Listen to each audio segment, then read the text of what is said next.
Bangladesh Sri Lanka match মানেই টান টান উত্তেজনা। জয় পরাজয়ের প্রতিপক্ষ দলকে সেলিব্রেশনের মাধ্যমে কটাক্ষ করার জন্য একটা রীতিতে পরিণত হয়েছে। তৃতীয় ম্যাচে বাংলাদেশের কাছে শ্রীলঙ্কা পরাজয়ের পরেই নতুন বিতর্কের জন্ম দেন ওয়ানিন্দু হাসারাঙ্গা। অসদাচরণের দায়ে আবার নিষিদ্ধ হয়েছেন শ্রীলঙ্কান স্পিনার ওয়ানিন্দু হাসারাঙ্গা। বাংলাদেশের বিপক্ষে তৃতীয় ওয়ানডেতে আম্পায়ারিং নিয়ে কটাক্ষ করার পর এ শাস্তি পেলেন তিনি। ফলে বাংলাদেশের বিপক্ষে দুটি টেস্ট খেলা হবে না এই লেগ স্পিনারের।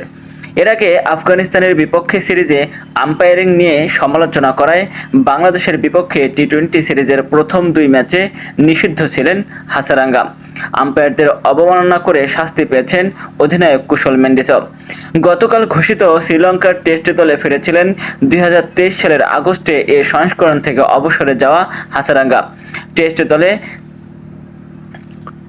দলে থাকার কারণে আইপিএলের শুরুর দিকে তিনি খেলতে পারবেন না এমন জানা গিয়েছিল। তবে গতকালের ম্যাচে অসদাচরণের শাস্তি পেলেন তিনি। আইসিসি জানিয়েছে, আইসিসির কোড অফ কন্ডাক্টের 2.8 নম্বর ধারা ভেঙেছেন হাসারাঙ্গা, যেটি আম্পায়ারের সিদ্ধান্তের অসন্তোষ জানানোর সঙ্গে সংশ্লিষ্ট। বাংলাদেশের ইনিংসের 37তম ওভারে রিশাদ হোসেনের বিপক্ষে এলবিডব্লিউর আবেদন করেছিল শ্রীলঙ্কা। বল ট্র্যাকিং দেখায় আম্পায়ার্স কল ফলে বেঁচে যান রিশাদ। সে ওভারের পর আম্পায়ারের হাতে থেকে নিজের ক্যাপ ছিনিয়ে নেন হাসারাঙ্গা। ম্যাচে আম্পায়ারিং নিয়ে কটাক্ষ করেন। 18 বলে 48 রানের ঝড়ো ইনিংসে বাংলাদেশকে জেতান রিশাদ। এ ঝড়ের ঝাপটা সবচেয়ে বেশি লাগে হাসারাঙ্গার উপরেই। তার 11 বলে রিশাদ তোলেন 40 রান। 4 উইকেটে জিতে 2-1 ব্যবধানে সিরিজ জেতে বাংলাদেশ। এ ঘটনায় হাসারাঙ্গার ম্যাচ ফির 50% জরিমানার পাশাপাশি 3টি ডিমেরিট পয়েন্ট দেওয়া হয়েছে। এ নিয়ে 24 মাসের ব্যপ্তিতে 8টি ডিমেরিট পয়েন্ট হলো তার।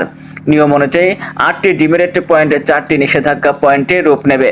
ফলে তিনি 2 টেস্ট ম্যাচ বা 4 ওয়ানডে কিংবা 4টি টি-20 নিষিদ্ধ হবেন। হাসারাঙ্গাকে টেস্ট দলে রাখা হয়েছে বলে তার নিষেধাজ্ঞা কার্যকর হবে এ সিরিজে। একই ম্যাচে মেন্ডিসের শাস্তিও এসেছে আম্পায়ারের সঙ্গে অসদাচরণের দায়ে। ম্যাচের পর হাত মেলাতে গিয়ে আম্পায়ারদের অবমাননা করেন শ্রীলঙ্কান অধিনায়ক।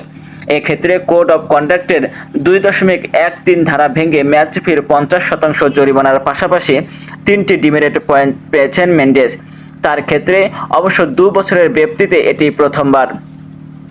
মেন্ডিস ও হাসারাঙ্গা দুজনেই নিজেদের অপরাধ স্বীকার করে নিয়েছেন বলে আনুষ্ঠানিক শুনানির প্রয়োজন পড়েনি। এ ম্যাচে অনফিল্ড আম্পায়ার ছিলেন রিচার্ড কেটেলবরো ও শরফুদ্দৌলা। যদিও অসুস্থ হয়ে পড়ায় কেটেলবরো দ্বিতীয় ইনিংসে নামেননি। তার জায়গায় দায়িত্ব পালন করেন চতুর্থ আম্পায়ার তানভীর আহমেদ। তানভীরের সিদ্ধান্তে প্রতিক্রিয়া জানিয়েছিলেন হাসারাঙ্গা।